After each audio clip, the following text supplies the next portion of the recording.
দেবনগর গান শিখতে পারে।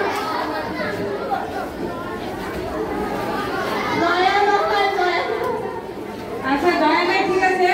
এখন আরেকটা প্রশ্ন, যেহেতু এটা দুইবারে আনসার হচ্ছে, তাহলে প্রথম যে গানটা গেয়েছি গসে